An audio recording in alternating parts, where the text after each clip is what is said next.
ब्रह्मा शक्ति साम सदा शिवाय। ब्रह्मा जी बोले 28वां अध्याय। हे नारद, जब देवता तथा ऋषिगण बड़े उत्साह के साथ दक्ष के यज्ञ में जा रहे थे, उसी समय दक्ष कन्या देवी सती गंधमादन पर्वत पर चंदोवी से युक्त धारागृह में सखियों से घिरी हुई अनेक प्रकार की क्रीड़ाएं कर रही थीं। प्रसन्नता पूर्वक क्रीड़ा में लगी हुई देवी सती ने उस समय चंद्रमा के साथ दक्ष यज्ञ में जाती हुई रोहिणी को देखा। शीघ्र ही उससे पूछवाया। उन्हें देखकर सती जी ने अपनी हितकारिणी प्राण प्रिया सौभाग्यशालिनी प्रिय तथा श्रेष्ठ सखी विजया से बोली। सती बोली, हे सखियों मैं श्रेष्ठ, हे मेरी प्राण प्रिय, हे विजय, जल्दी जाकर पूछो कि ये चंद्रदेव रोहिणी के साथ कहाँ जा रहे हैं। ब्रह्मा जी बोले। सती के इस प्रकार कहने पर विजया ने तुरंत उनके पास जाकर यथोचित रूप से उन चंद्रमा से पूछा कि आप कहाँ जा रहे हैं। विजया की बात सुनकर चंद्रदेव अपनी यात्रा का उद्देश्य आदरपूर्वक बताया और उन्होंने दक्ष के यहाँ होने वाली यज्ञ महोत्सव का सारा वृतांत कहा।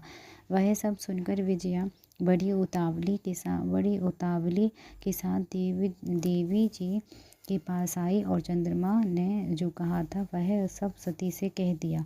उसे सुनकर सती कालिका देवी को बड़ा आश्चर्य हुआ। सोचने विचारने पर भी अपने यहाँ सूचना ना मिलने का कारण ना समझ पाने पर भी मन में सोचने लगी, दक्ष मेरे पिता हैं, वीरिणी मेरी माता है और मैं उनकी प्रिय कन्या हूँ, परंतु उन्होंने यज्ञ में मुझे नहीं बुलाया। वे कैसे भूल गए और निमंत्रण क्यों नहीं भेजा। मैं इसका कारण आदरपूर्वक शंकर जी से पूछूं। ऐसा विचार कर सती ने शंकर जी के पास जाने का निश्चय किया। इसके अनंतर दक्षपुत्री देवी सती अपनी प्रिय सखी विजया को वहीं बैठाकर शिवजी के पास शीघ्र गई। उन्होंने शिवजी को सभा के मध्य में अनेक गणों, नंदी आदि महावीरों तथा प्रमुख यूथ पतियों के साथ बैठे हुए देखा। वे अपने पति सदाशिव ईशान को देखकर उस कारण को पूछने के लिए शीघ्र उनके पास पहुंच गए। शिवजी ने बड़ी प्रेम से प्रिया सती को अपनी गोद में बैठाया, बड़े आदर के साथ उन्हें अपने वचनों से प्रसन्न किया। इसकी बात महालीला करने वाले तथा सज्जनों को सुख देने वाले सर्वेश्वर शंकर जो गणों के मध्य में विराजमान थे सती से शीघ्र कहने लगे। शिवजी बोले, तुम इस सभा के मध्य में आश्चर्यचकित होकर क्यों आई हो हे सुंदर कटि प्रदेश वाली। तुम इसका कारण प्रेम पूर्वक बताओ। सती बोली, हे प्रभु, मैंने सुना है कि मेरे पिताजी के यहाँ कोई बहुत बड़ा यज्ञ हो रहा है, उसमें महान उत्सव होगा, वहाँ देवता तथा ऋषि एकत्रित होंगे। हे देवेश्वर, पिताजी के उस महान यज्ञ में जाना आपको अच्छा क्यों नहीं लगा। हे प्रभु, जो भी कारण हो वह सब बताइए। महादेव जी, सुहृदों का यह धर्म है कि सुहृदों के साथ अच्छी संगति करके रहें। मित्र लोग प्रेम को बढ़ाने वाली इस प्रकार की संगति को करते रहते हैं। इसीलिए हे प्रभु, हे स्वामिन, आप मेरी प्रार्थना से मेरे साथ पिताजी के यज्ञ मंडप में अवश्य चलिए। ब्रह्मा जी बोले। सती के इस वचन को सुनकर दक्ष बाग वाड़ों से बिंधे हुए हृदय वाली देव महेश्वर मधुर वचन कहने लगे। महेश्वर बोले, हे देवी, तुम्हारे पिता दक्ष मेरे विशेष द्रोही हो गए हैं। जो प्रमुख देवता, ऋषि तथा अन्य लोग अभिमानी, मूढ़ और ज्ञान शून्य हैं, वे ही तुम्हारे पिता के यज्ञ में गए हुए हैं। देवी, जो लोग बिना बुलाए दूसरों के घर जाते हैं वे वहाँ अनादर ही पाते हैं, जो मृत्यु से भी बढ़कर होता है। चाहे वह इंद्र की ही क्यों ना हो, बिना बुलाए दूसरे के घर जाने पर लघुता ही प्राप्त होगी। फिर दूसरे की बात थी क्या। ऐसी यात्रा अनर्थ का कारण बन जाती है। इसीलिए तुमको और मुझको तो विशेष रूप से दक्ष के यज्ञ में नहीं जाना चाहिए। हे प्रिय, यह मैंने सत्य कहा है।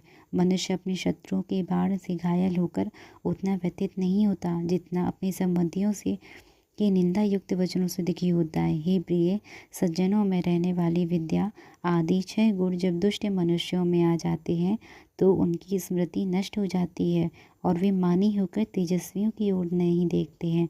ब्रह्मा जी बोले, महात्मा, महेश्वर के इस प्रकार कहने पर सती वाक्य वेताओं में श्रेष्ठ भगवान शंकर से रोषपूर्वक कहने लगे। सती बोली, हे शंभो, हे अखिलेश्वर, जिनके जाने से यज्ञ सफल होता है उन्हीं आपको मेरे दुष्ट पिता ने आमंत्रित नहीं किया है।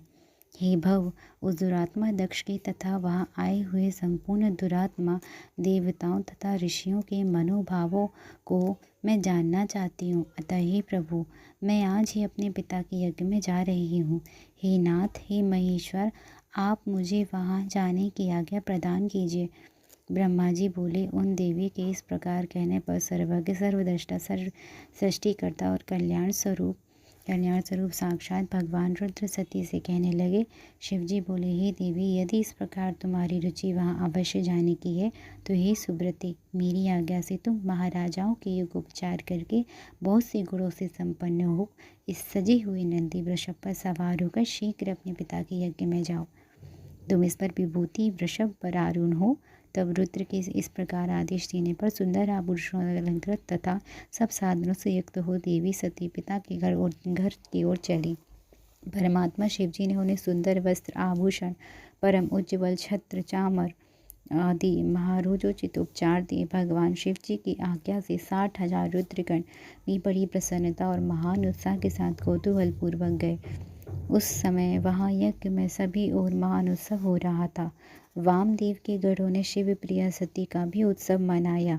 महावीर और शिवप्रिय वे गढ़ कौतूहल पूर्ण कार्य करने और सती शिव की यश का गान करने लगे, बलपूर्वक उछल कूद करने लगी। जगदम्बा की यात्रा काल में सब प्रकार से महान शोभा हो रही थी।